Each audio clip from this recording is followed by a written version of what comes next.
China has just made a move that could reshape global technology, defense, and trade. Beijing has officially imposed export restrictions on rare earth elements, and it's being seen as a direct counterstrike to US tariffs. Here's what you need to know. From smartphones to fighter jets, the modern world runs on rare earth elements. On April 4th, China officially imposed export restrictions on a group of minerals you've probably never heard of but absolutely depend on. These are rare earth elements, and China's grip on them just tightened. This move is a direct response to US President Donald Trump's sweeping tariffs on Chinese goods, ratcheting up tensions in what's already a high-stakes economic showdown between the world's two largest powers. Rare earths are essential for making weapons, electric vehicles, wind turbines, and even your smartphone, and China produces around 90% of the global supply. Meanwhile, the US, it has just one rare earth mine. And guess where most of its processed materials come from? Yup, China. The new restrictions don't just target raw materials, they also include permanent magnets and finished products, things that are far harder to replace in the global supply chains. According to China's Ministry of Commerce, 7 categories of medium and heavy rare earths are now require export licenses. These include samarium, gadolinium, terbium, dysprosium, lithium, scandium, and yttrium related items. Companies like Lockheed Martin, Tesla, and Apple are all heavily reliant on Chinese rare earths, and this move, it's not random. China made that list strategically, says Mel Sanderson, director at the American Rare Earths. They picked up things that are crucial for the US economy. And while it's not a full-blown ban, China can still choke the flow by simply limiting export licenses. That's already sent shockwaves through US industries from aerospace to automotive. One industry source says some US aerospace companies rely entirely on China for avionic-grade rare earths. RTX and Honeywell wouldn't comment. Boeing and GE didn't respond at all. This is likely an opening salvo in an iterative game of negotiations with the US, says Nathan Pikarsik of Horizon Advisory. This isn't just a US problem. The restrictions apply to all countries, further tightening the global supply. And if you're thinking, can't we just get it somewhere else? Think again. There is currently only one HREE focused operation outside of China, Myanmar, and Laos, says David Marion of Project Blue. That one mine, it's in Brazil, and its materials are still shipped to China for processing. The West is now in a race to rebuild its rare earth supply chains, but they won't be that easy or quick. It's going to take time, says Mark Smith, CEO of Neocorp Developments, which has permits for a $1.2 billion rare earths project in Nebraska, still searching for funding. Meanwhile, market reactions were immediate. Neocorp shares fell 8.1%, USA Rare Earths jumped 20%, MP Materials, America's only rare earth mine, dropped 10.1%. Las Vegas-based MP said in a statement, China's move reinforced what has been long clear. America must secure an end-to-end rare earth supply chain to protect its industrial and national security. Some startups are stepping up. In Massachusetts, Phoenix Tailings is ramping up recycling of rare earths from e-waste. Today, they produce 4 metric tons. By 2027, they want to hit 4,000 metric tons annually. China's move just further encourages us to double down our expansion plans, says Phoenix CEO Nick Mears. But there's another worry on the horizon. What if more equipment and technology built in China and used in rare earth processing also gets caught up in the trade war? The real concern for us is whether this trade conflicts grow further, says Wade Sennedy of Advanced Magnet Lab in Florida. If that happens, the world might not just be short on minerals, it might be short on the tools to mine them too. So what does this all mean? China just showed up. It's not afraid to weaponize rare earth dominance, and the West is finally waking up to decades-old dependency. But building supply chains from the scratch, that's a long game. In the short term, brace yourself. The cost of electronics, EVs, and even military tech might just go up. A guy who is as flawed as Donald Trump is, at least in the traditional sense of politics. Now, the traditional sense of politics doesn't seem to apply to Trump, and he obviously has a connection to a large, significant part of the population that Democrats haven't figured out how to unlock. So absolutely no question about that. Just to be clear, my article is really more about going forward, about how Trump is trying to spin a 1.5 or 1.6% margin as if it was a landslide, which of course is not true. It's one of the smallest margins of victory since the 19th century. But in his... James Carville is enjoying Trump's declining popularity, which is dropping faster than a lead balloon. Carville joked that Trump's approval is aging like milk, as each indictment and outburst makes voters realize Trumpism is all bad. The real question, how long can he go? I don't know anything about it. I'm not a big fan of The Atlantic. To me, it's a magazine that's going out of business. I think it's not much of a magazine, but I know nothing about it. You're saying that they had what? They were using Signal to coordinate on sensitive materials and having to do with what? Having to do with what? What were they talking about? With the Houthis. The Houthis? You mean the attack on the Houthis? Correct. Well, it couldn't have been very effective because the attack was very effective. I can tell you that. I don't know anything about it. You're telling me about it. Donald John Trump is suffering from late-stage venereal disease. I said syphilis, but it could be chlamydia. I don't know. And there were a lot of people, a lot of responses, a lot of MDs, a lot of RNs, and some were pretty sure that he didn't. Others were, you know what, it kind of adds up and makes sense. Now, there's a couple things here that we need to know when we assessing the possibility of these claims. I mean, first of all, we know he's had a history of sexual relations with people who've had... James Carville, an experienced strategist, now enjoys watching Trump struggle like a failed casino act.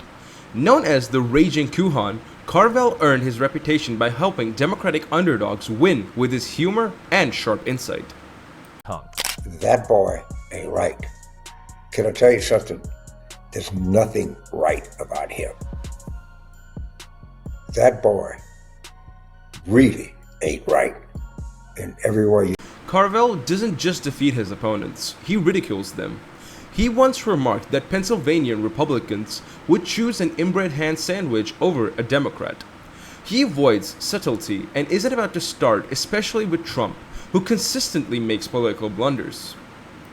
Say it succinctly, say it repeatedly, say it all the time, because I think that Harris is going to win. Let me just say that up front, and I'm doubling down on that prediction, but could be wrong.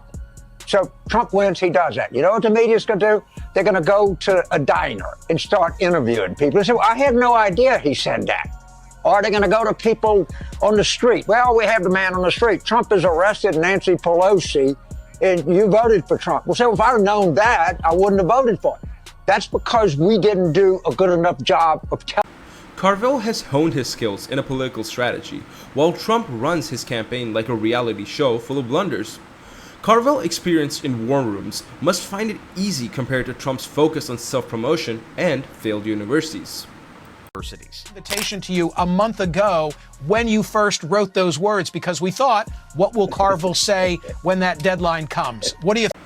Carville knows how to win elections, while Trump knows how to bankrupt casinos.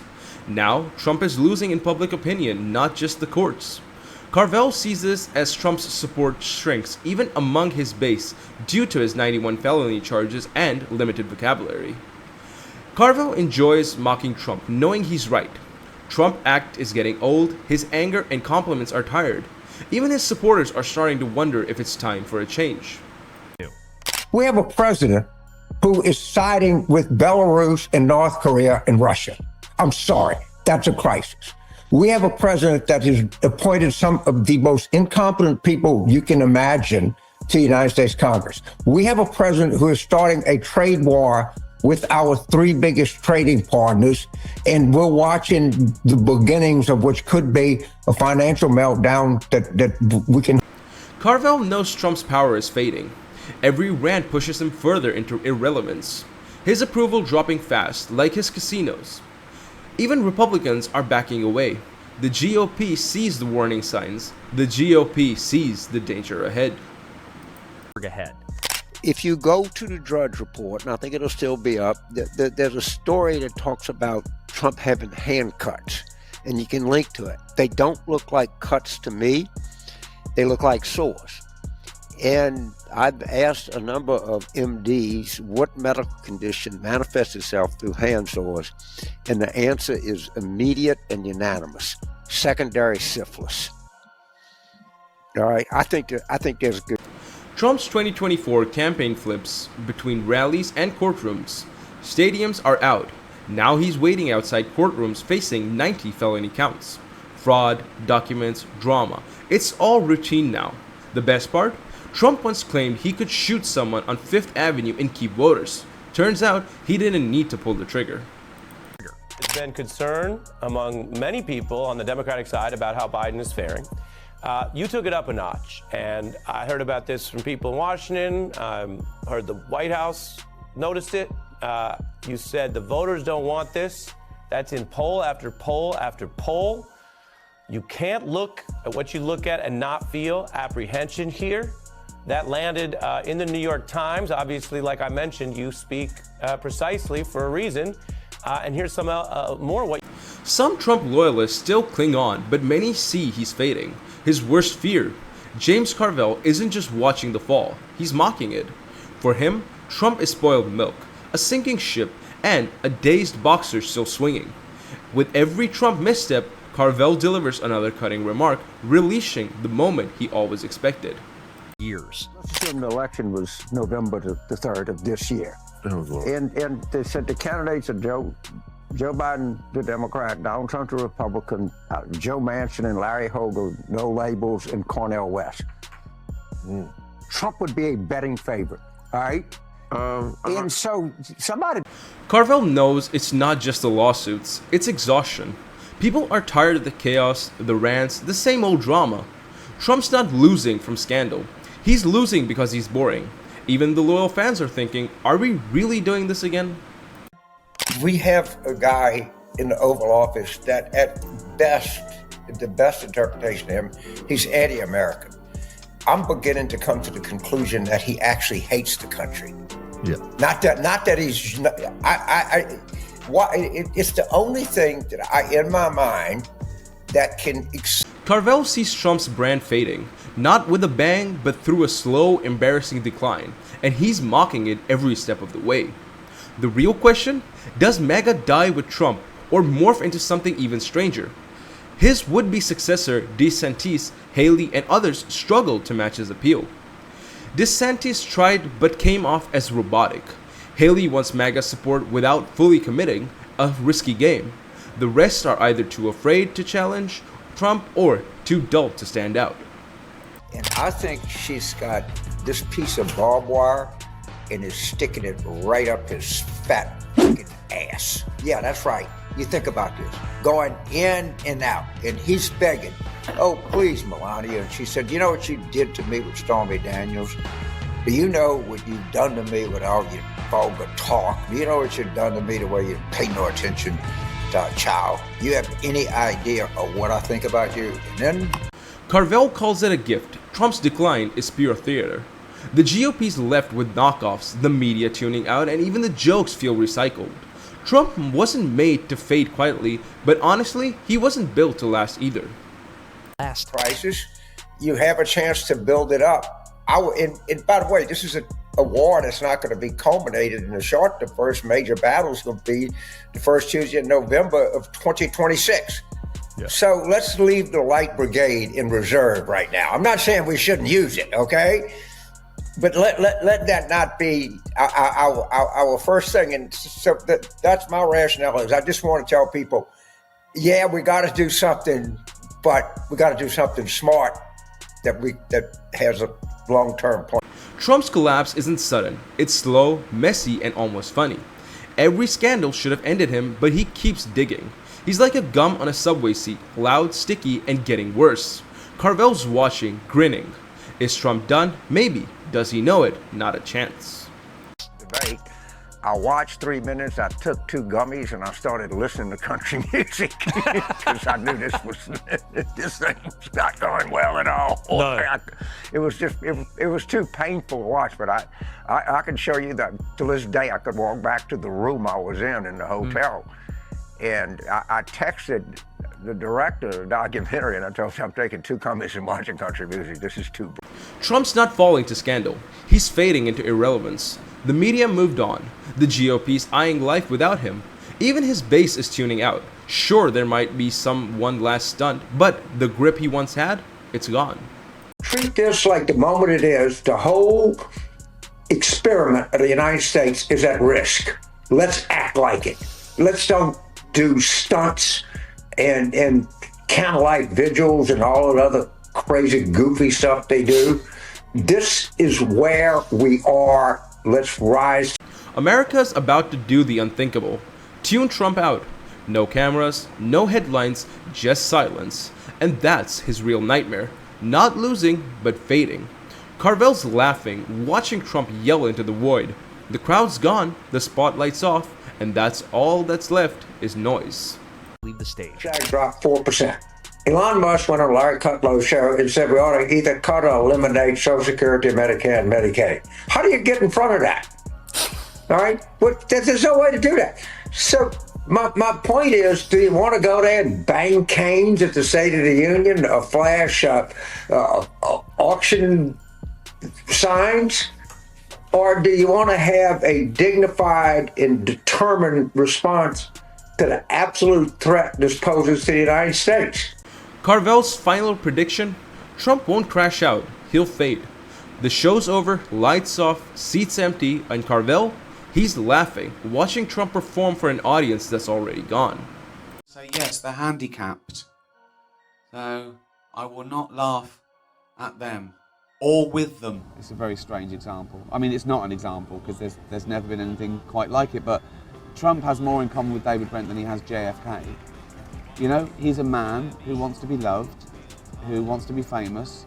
You know, he was the host of The Apprentice. Yeah. You know, and he's clearly more ruthless than David Brent, and I think that's the difference. That's a big difference. It's just harder. It's harder to have sympathy with him, I think.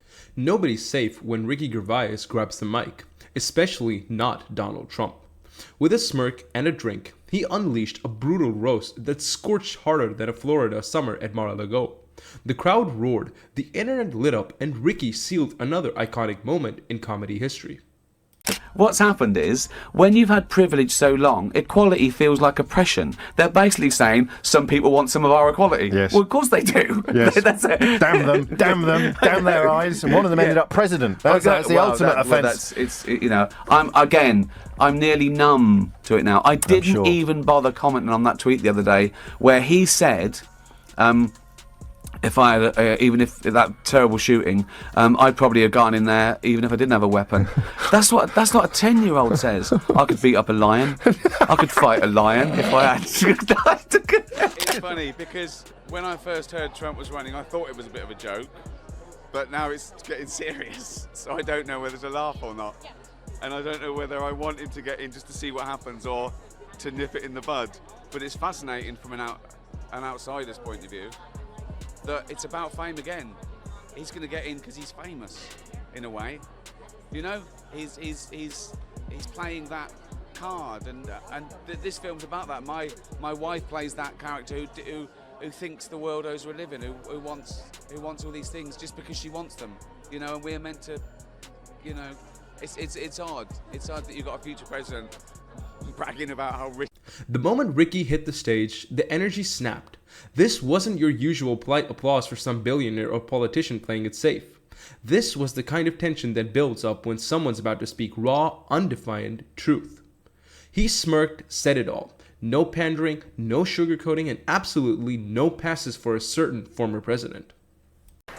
Eva Longoria and America Ferrera aren't just beautiful, talented actresses. They're also two people who your future president, Donald Trump, can't wait to deport. Ricky turned calling out hypocrisy into a sport, craving through celebrity nonsense like a master chef filleting a fish. Nobody was spared. Not actors crying about climate changes before boarding private jets, and definitely not politicians preaching about the working class from their golden towers.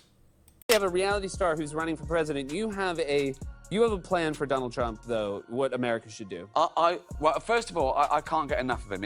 I started off thinking it was quite funny, and then it got a bit serious. And now I don't know whether to want him to get in for the fun of it or not. Yeah. I mean, I can say that I don't live here, so sorry about that, but I think it would be... But I love him. I just want to see a channel 24/7, just him talking, because it's amazing. Amazing. I love it. He doesn't mean to be funny. That's the beauty of it. But I think, what if we just told him he got in? Okay. And... Oh, okay. Yeah. So he gets up every day, right, and he does a little address, and we go, yeah, it's brilliant, I was the president hybrid. And they're When Ricky locked onto the topic, everyone anticipated, the room lit up. It wasn't if he'd go after Trump, but how hard he'd hit. With endless material and his signature deep pan delivery, the crowd knew it could be legendary, just like his Golden Globes takedowns. I am woke now, and I can prove it. Here you go.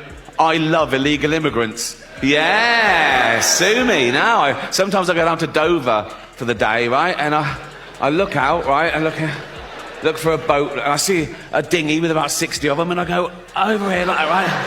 And I pull them into shore, and I go, women and children first. They go, there are no women and children. Just you lads, is it? Just, come on, lads. Come on, lads. Ricky took aim at the biggest, most tantrum-prone target yet, Trump. An attention addict obsessed with loyalty and allergic to criticism was about to get roasted. No warm-up, no mercy. Just sarcasm, receipts, and pure precision. It was political comedy Christmas, and Ricky unwrapped every punchline with a grin. Does that not tell you everything you need to know about Donald Trump? Oh. I wasn't political till about 6 months ago. I wasn't interested in politics. Really? But now I'm just fascinated. Let's not talk about him, though. That's fine. Let's talk about you. You're more interesting. I'm not. It's just... Ricky could have done a whole show on Trump's failed businesses. The material wrote itself.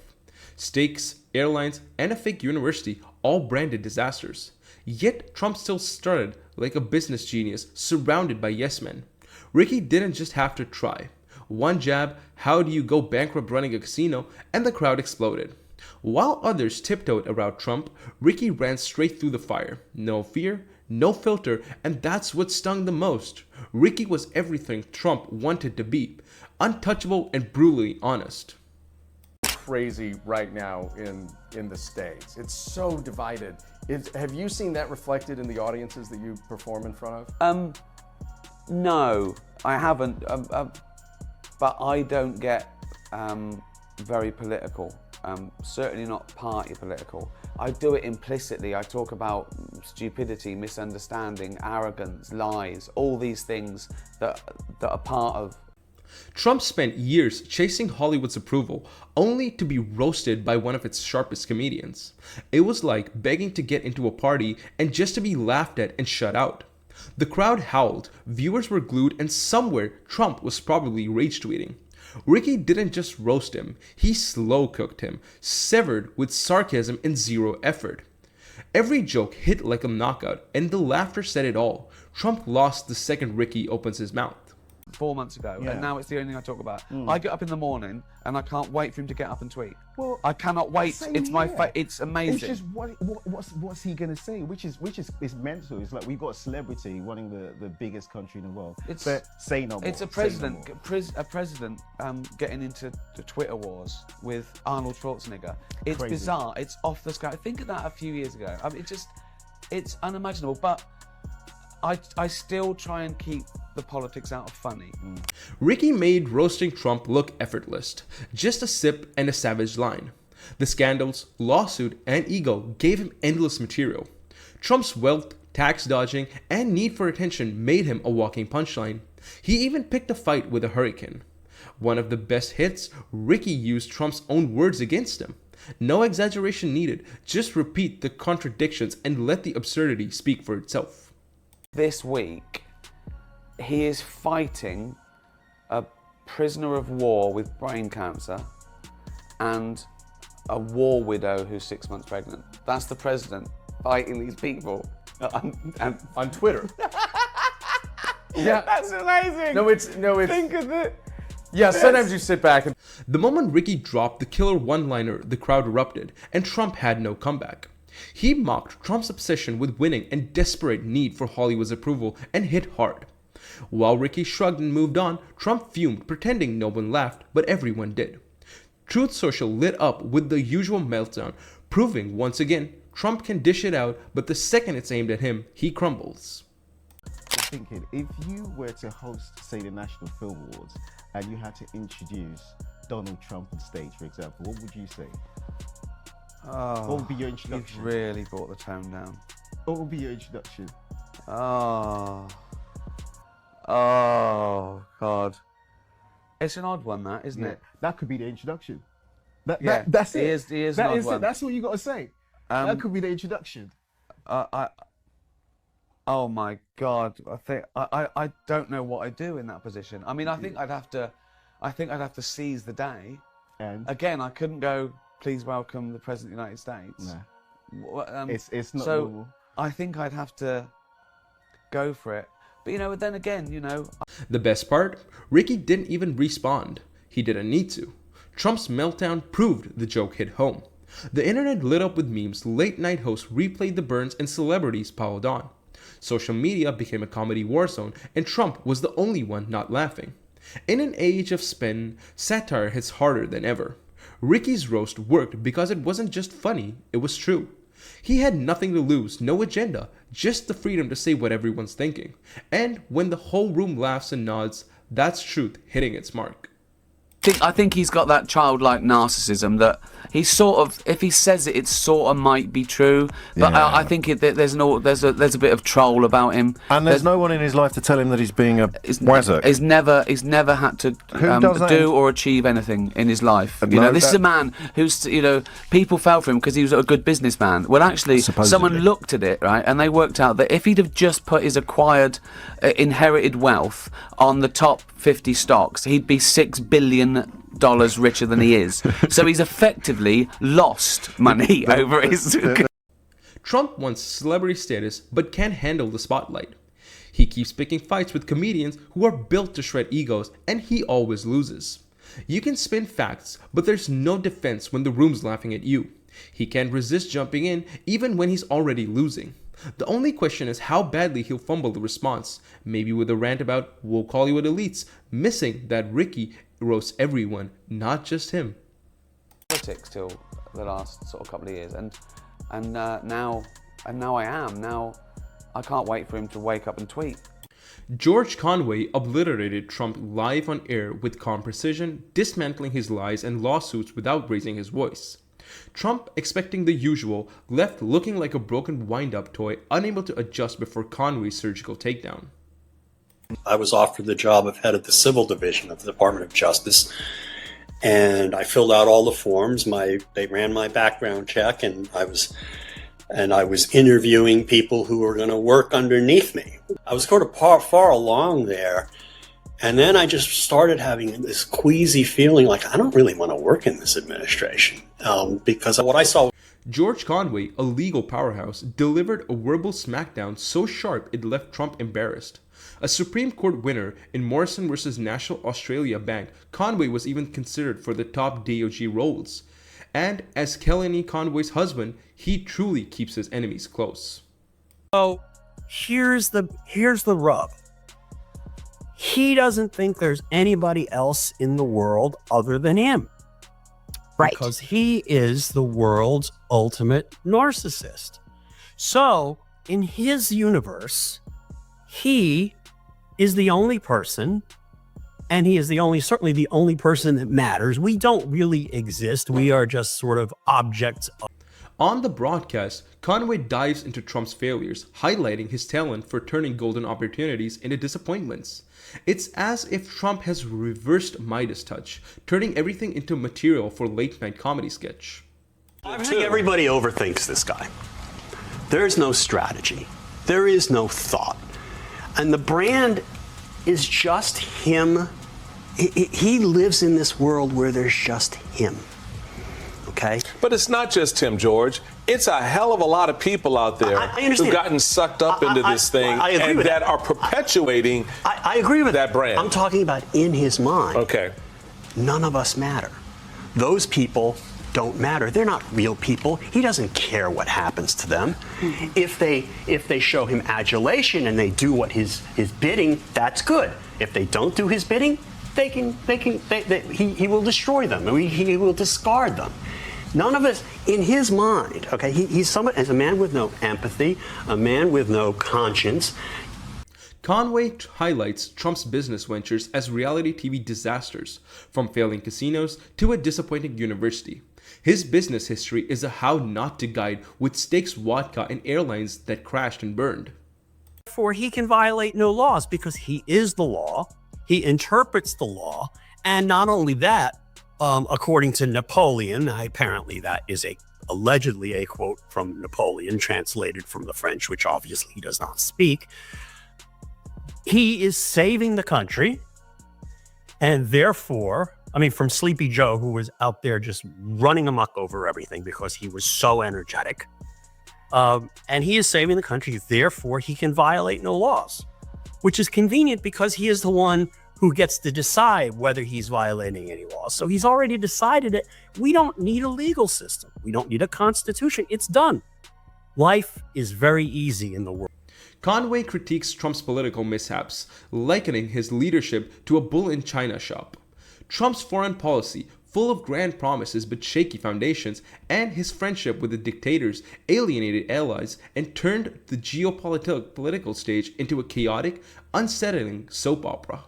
You don't want to diagnose him, but I think if you look at the diagnostic criteria for narcissistic personality disorder and antisocial personality disorder, he fits every single one of them. It's like the criteria were made to describe him. And I think what we saw with this tweet yesterday is that last final collapse of Donald Trump's mental state.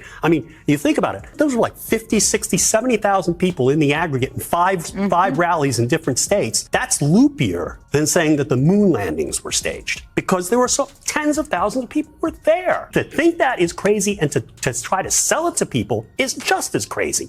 He's done. His brain is fried. Conway critiques Trump's estranged relationship with the truth, pointing out how his speeches and tweets often sent fact-checkers into overdrive. When addressing Trump's handling of COVID-19, Conway highlights his focus on politics over results, with dangerous suggestions like the disinfectant comments. He also takes aim at Trump's post-presidency antics, depicting him as a reality star clinging to relevance, more concerned with legacy than democratic policies. Lying, intimidating, bullying, that's Donald Trump at his worst, and that's Donald Trump always. And he's always going to find the one thing that he can do if there's a list of things that he cannot do and that he doesn't think he can get away with. And he has no complaint. Conway's takedown is laced with sardonic amusement, highlighting Trump's arrogance and incompetence with precise, litigator-like language. His commentary leaves the public reflecting on Trump's bizarre saga, full of contradictions and controversy, urging viewers to consider the consequences of blending reality with reality TV. That it will stop him or deter him? Is there any reason why this would impact him actually running? No. So legally, no. Legally, no. He can run. He could be incarcerated, and he could still run for president. And if he were elected, I think the better legal argument under the Constitution, under Article 1, would be that they'd have to spring him.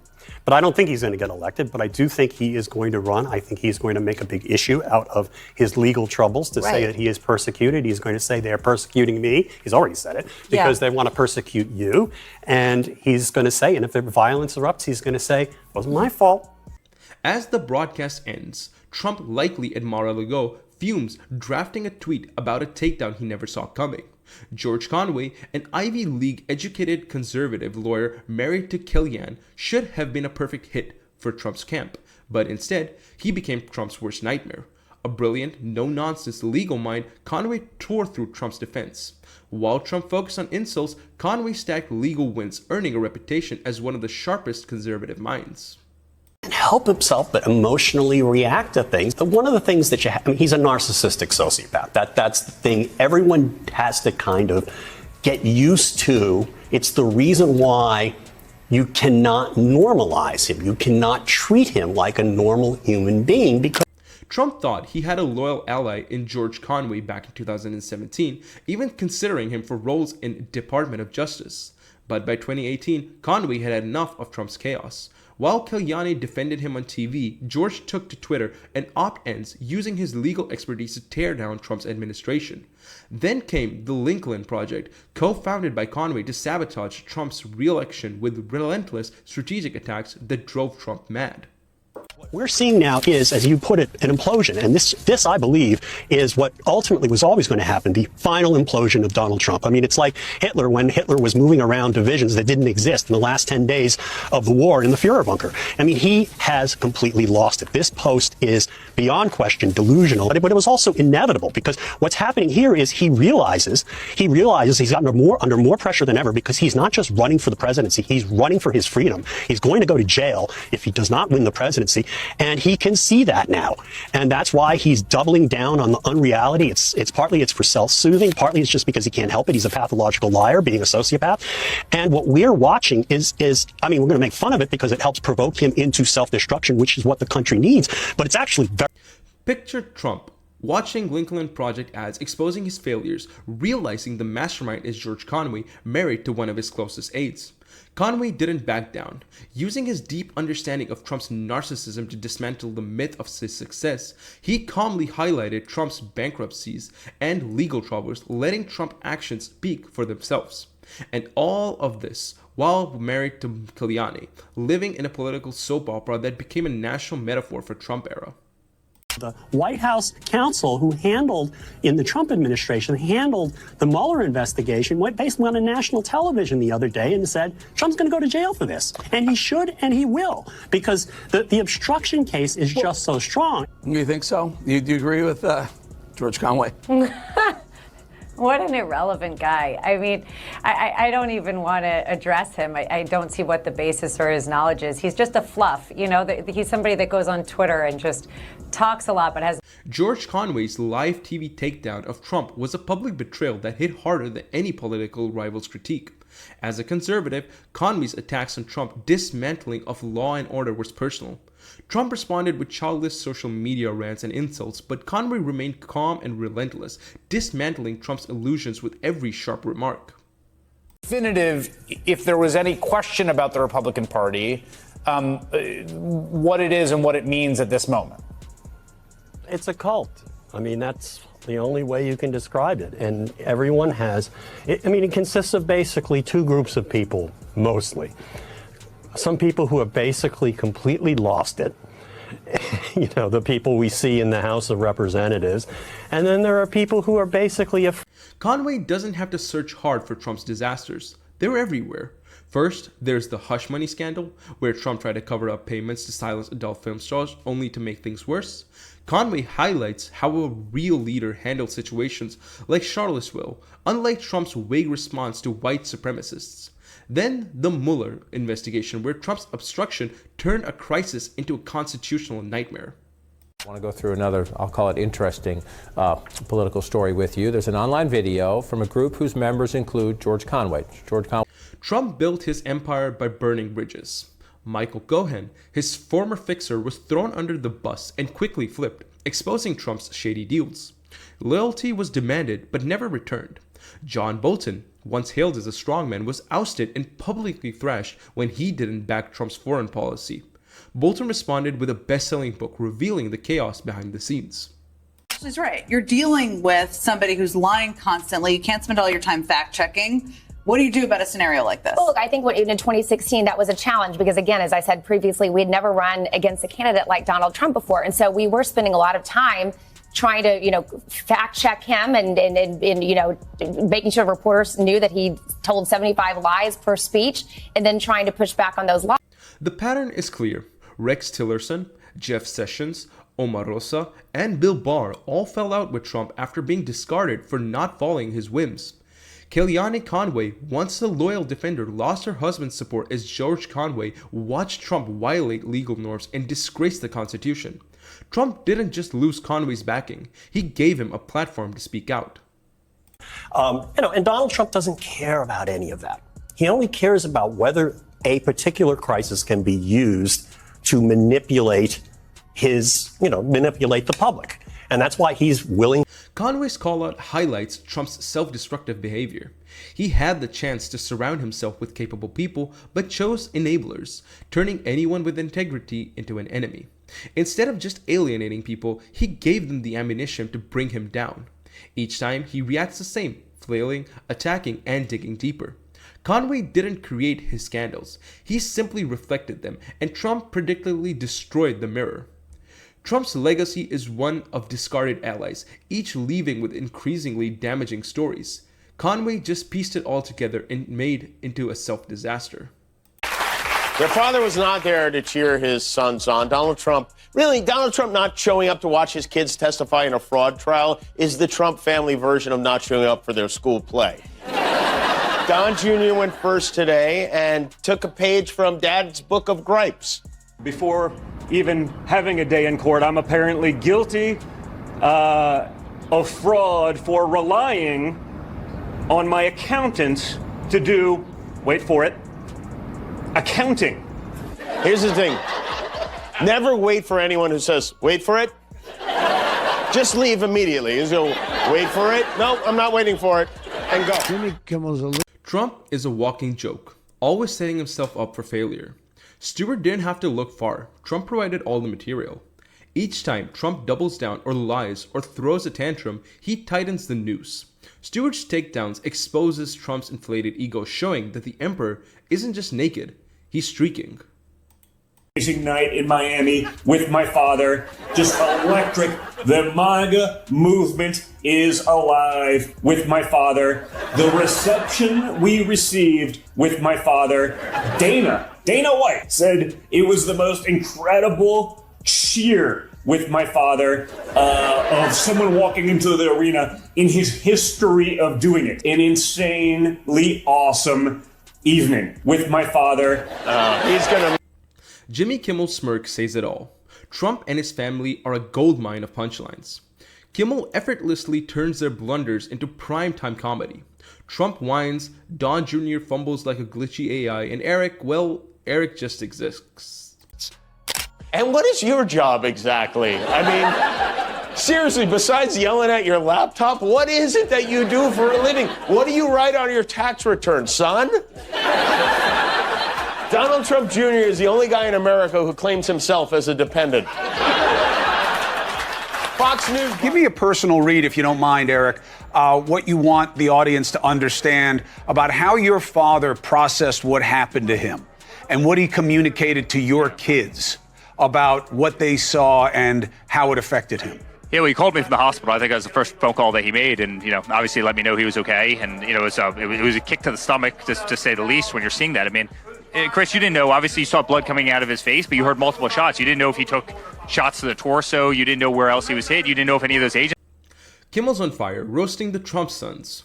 They've inherited their father's confidence, but not his finesse. First up is Don Jr., the self-proclaimed political philosopher of Instagram, whose shaky videos make him look like either jet-lagged or like he lost a battle with a Red Bull can. The day Donald Trump's sons took the stand in the $250 million fraud case against their family business today. There they are, the Stinklevoss twins, rolling into the courthouse, looking pretty cool. I haven't seen a more likable set of brothers on trial since the Menendez boys. I don't know about you. It's quite a day, and say what you want about these guys. The camera loves.